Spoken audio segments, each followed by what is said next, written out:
Assalamualaikum warahmatullahi wabarakatuh. Yang terhormat, pada kesempatan kali ini kami akan mempresentasikan materi yang berjudul Analisis Praktek Sumber Daya Manusia. Perkenalkan, nama saya Aringga Pragunastu dari NIM 2341590. Pengertian studi kelayakan bisnis. Studi kelayakan bisnis adalah untuk menilai apakah suatu usaha layak dijalankan atau tidak. Studi kelayakan bisnis merupakan proses penelitian dan penelitian terhadap suatu rencana usaha sebelum usaha tersebut dijalankan. Analisis ini dilakukan untuk mengetahui apakah bisnis mampu memberikan keuntungan kan dapat bertahan dalam jangka panjang. Dalam studi kelayakan berbagai aspek dianalisis, seperti aspek pasar, keuangan, teknis, hukum, dan sumber daya manusia agar perusahaan dapat mengambil keputusan yang tepat. Bertujuan meminimalkan resiko kerugian dan meningkatkan peluang keberhasilan usaha. 2.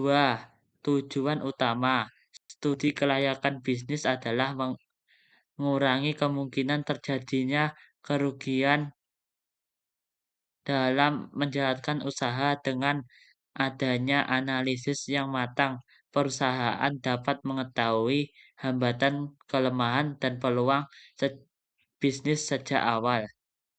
Selain itu, studi kelayakan menjadi pemilik usaha menentukan strategi yang tepat sehingga peluang keberhasilan bisnis menjadi lebih besar dan usaha dapat berkembang secara optimal.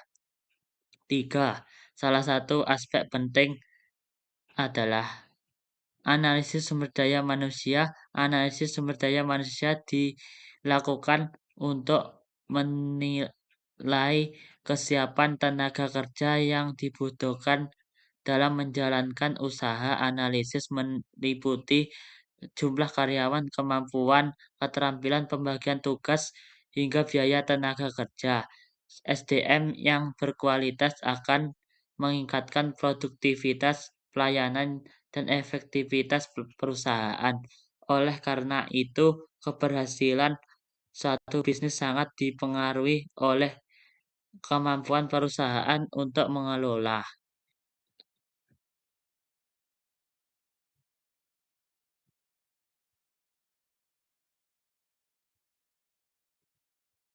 Tujuan analisis.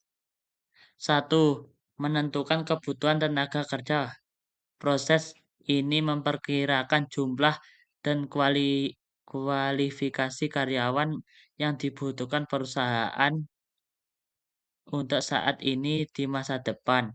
Analisis membantu perusahaan menghindari kekurangan atau kelebihan staf serta memastikan setiap posisi penting terisi oleh orang yang tepat. 2. Menilai kemampuan dan kompetensi karyawan, mengevaluasi keahlian, pengetahuan, dan kinerja karyawan yang sudah ada. Hal ini dilakukan untuk mengidentifikasi celah keterampilan gap yang nantinya dapat diatasi untuk program pelatihan pengembangan karir yang sesuai. 3. Meningkatkan produktivitas kerja, kemampuan yang evaluasi beban kerja dan pemberian pelatihan yang sesuai. Hasil analisis karyawan dapat bekerja untuk efisien dan efektif. Hal ini secara langsung dan berdampak pada peningkatan output dan kualitas operasional perusahaan. 4. Mengurangi turnover karyawan. Tingkat pergantian karyawan turnover yang tinggi merugikan perusahaan dari segi biaya rekrutmen dan pelatihan ulang.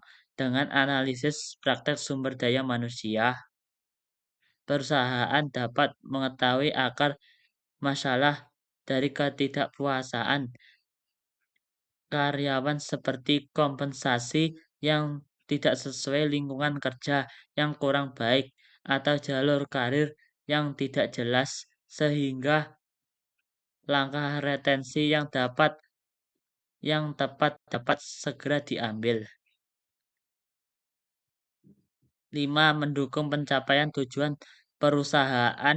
Tujuan akhir dan pengelolaan SDM adalah menyelaraskan arah dan kinerja setiap individu dengan visi misi dan target strategis bisnis.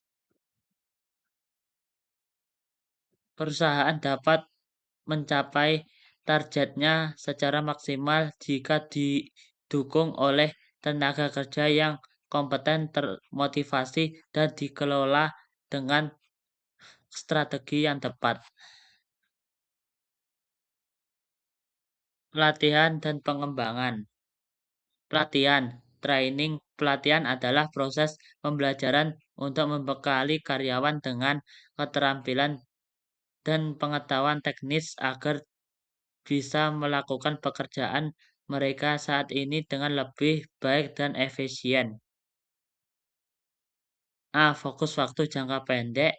B. Tujuan mengatasi kesenjangan kemampuan gap di pekerjaan yang sedang diemban.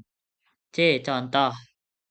Contoh training pelayanan pelanggan, melatih karyawan tepat seperti customer service untuk menangi keluhan, berkomunikasi dengan sopan, dan menggunakan sistem CRM perusahaan. 2. Pengembangan development. Pengembangan adalah proses pembayaran jangka panjang yang bertujuan untuk membentuk karakter mental dan kompetensi manajerial karyawan agar siap menghadapi tanggung jawab yang lebih besar di masa depan. A. Fokus waktu jangka jangka panjang. B.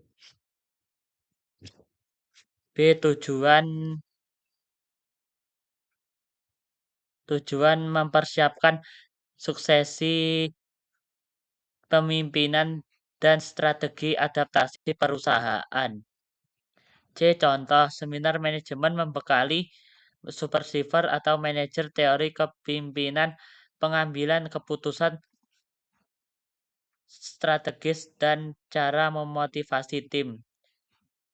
Workshop teknologi menggunakan pemahaman karyawan tentang inovasi atau otomasi agar mereka siap memimpin transisi sistem baru di perusahaan.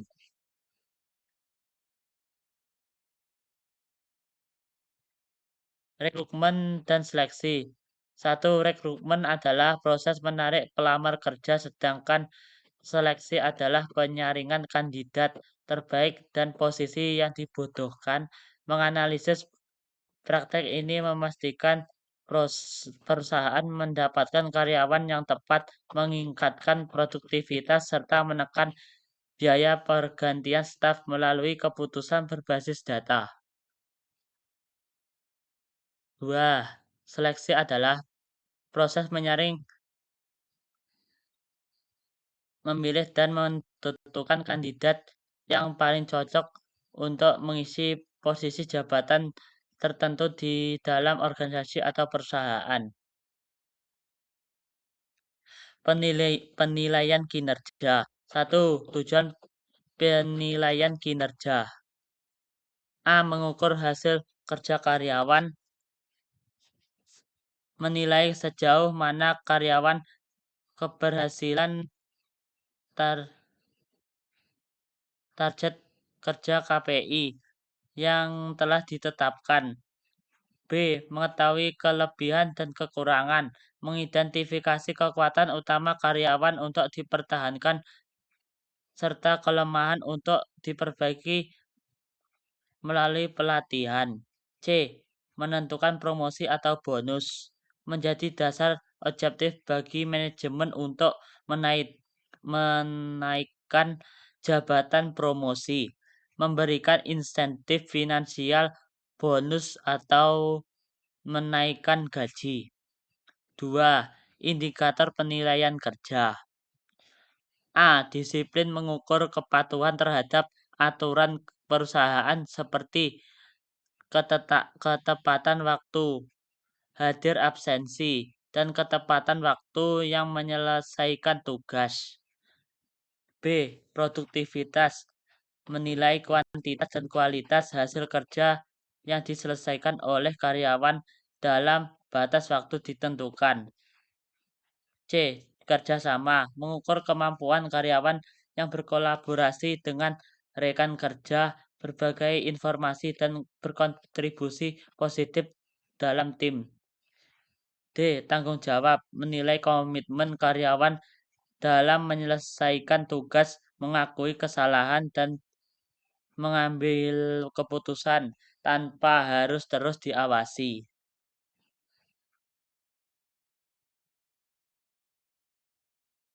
Kompensasi dan motivasi.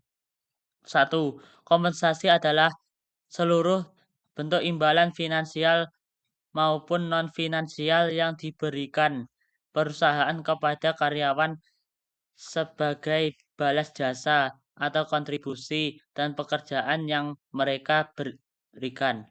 3. Bentuk utama kompensasi. A. Gaji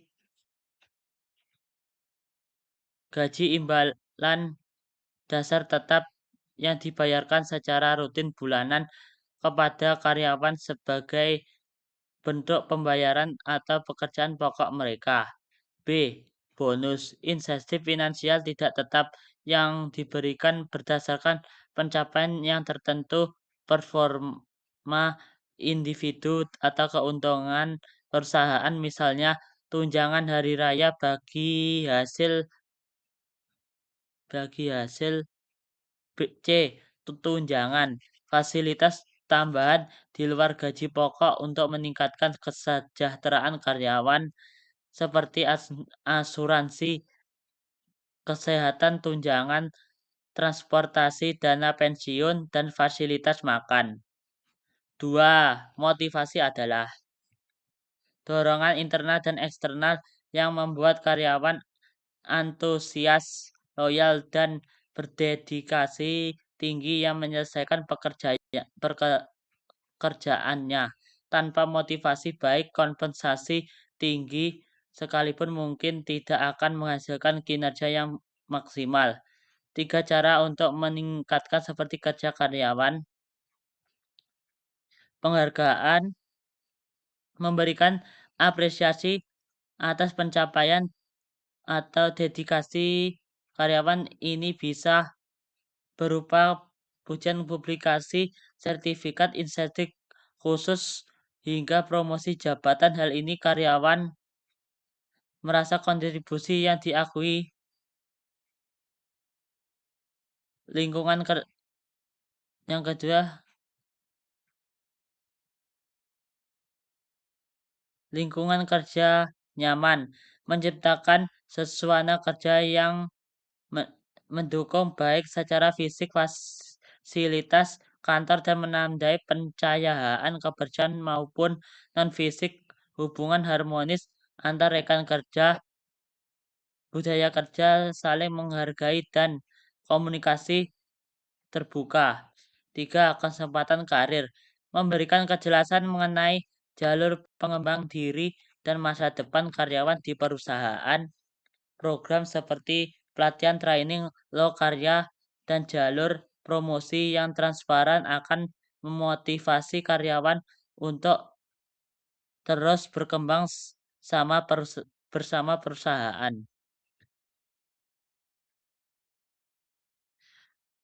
Analisis kelayakan SDM. Jumlah tenaga kerja. Analisis memastikan ketersediaan jumlah pekerja yang tepat tidak kurang agar operasional tidak terhambat dan tidak terlebih atau tidak membengkak kelayakan bisnis. Jumlah yang ideal menjamin setiap divisi melalui workload beban kerja yang seimbang. Ini mencegah dan penundaan produksi yang memastikan target perusahaan tercapai tepat waktu. 2. Kualitas SDM analisis menilai tingkat pendidikan, keterampilan, skill, pengalaman, dan sikap attitude yang dimiliki calon pekerja, kelayakan bisnis. Sumber daya SDM yang berkualitas tinggi mengurangi tingkat kesalahan error, meminimalkan biaya pelatihan ulang. Berkualitas tinggi mengurangi tingkat kesalahan error, meminimalkan biaya pelatihan, dan mendorong inovasi. Bisnis akan memiliki daya saing lebih kuat karena mampu menghasilkan produk layanan yang lebih baik. 3. Biaya tenaga kerja analisis melibatkan perhitungan gaji, tunjangan, asuransi, pajak, dan fasilitas kesejahteraan lainnya. Kelayakan bisnis, biaya tenaga kerja dan realistis sesuai standar pasar, serta mematuhi regulasi pengupahan dan berlaku menjamin kelancaran arus cash flow. Jika biaya ini proporsional dengan proyeksi keuntungan, maka bisnis secara finansial dinyatakan layak.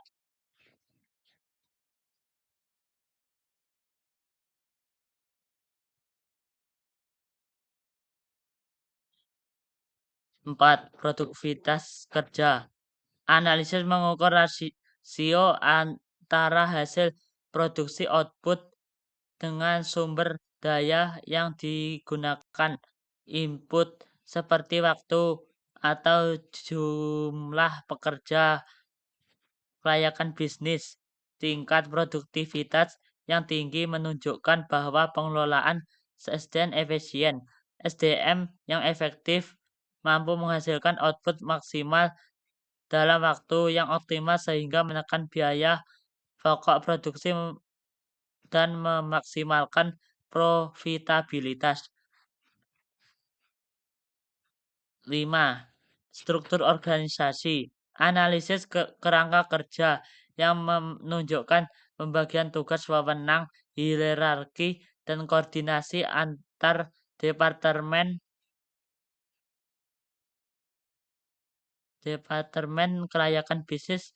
Struktur organisasi yang jelas menghindari tumpang tindih pekerjaan, overlapping, mempercepat proses pengambilan keputusan, dan menciptakan alur komunikasi yang efektif.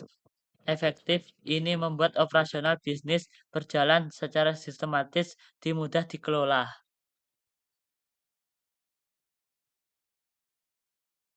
Contoh kasus.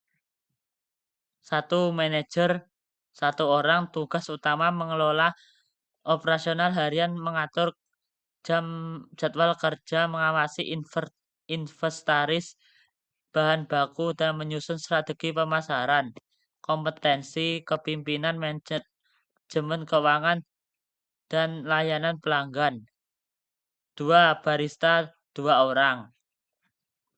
Tugas utama meracik kopi dan minuman lainnya sesuai standar kualitas SOP, menjaga kebersihan area bar, serta merawat mesin kopi.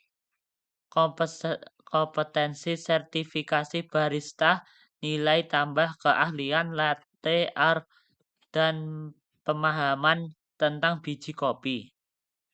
3. 2 orang kasir 2 orang. Tugas utama melayani transaksi pembayaran pelanggan, mengelola mesin kasir, membuat laporan penjualan harian. Kompetensi ketelitian tinggi, menguasai sistem point of sale POS dan ramah. 4. Pelayan Waiter 3 orang, tugas utama menyambut pelanggan, mengantar pesanan, menjaga kebersihan meja, dan merespon kebutuhan tamu. Kompetensi komunikatif, cekatan, dan memiliki kemampuan interpersonal yang baik. Analisis dampak SDM terhadap bisnis. 1. Peningkatan pelayanan. SDM yang terlatih bekerja lebih efisien, mengurangi untuk tunggu pesanan dan meminimalisir kesalahan. 2. Kepuasan pelanggan. Staf ramah dan profesional menciptakan suasana kafe yang nyaman sehingga pelanggan betah. 3. Keuntungan usaha. Pelayanan yang baik mendorong pelanggan yang untuk datang kembali, repeat order, dan memberikan ulasan positif, dan akhirnya meningkatkan pendapatan kafe secara signifikan. Kesimpulan, praktek SDM sangat penting. Studi kelayakan bisnis. Tahap perencanaan bisnis. Studi kelayakan. Analisis SDM berfungsi untuk memastikan apakah ide bisnis yang dieksekusi memiliki dukungan tenaga ahli dan madai. Aspek ini menilai ketersediaan tenaga kerja, keahlian yang dibutuhkan, serta peraturan ketenagakerjaan yang berlaku agar operasional bisnis nantinya berjalan secara legal dan efisien.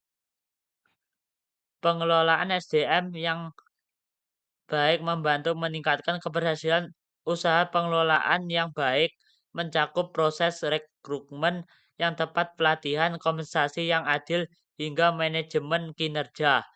Ketiga, SDM dikelola dengan baik, produktivitas perusahaan dan meningkat, retensi karyawan terjaga, menekan biaya pergantian staf, dan perusahaan mampu merespon perubahan pasar serta tantangan bisnis dengan lebih tangkas. Analisis SDM membantu perusahaan memperoleh tenaga kerja yang kompeten dan produktif. Melalui analisis SDM yang terstruktur, perusahaan dapat merumuskan kualifikasi, standar kompetensi, dan beban kerja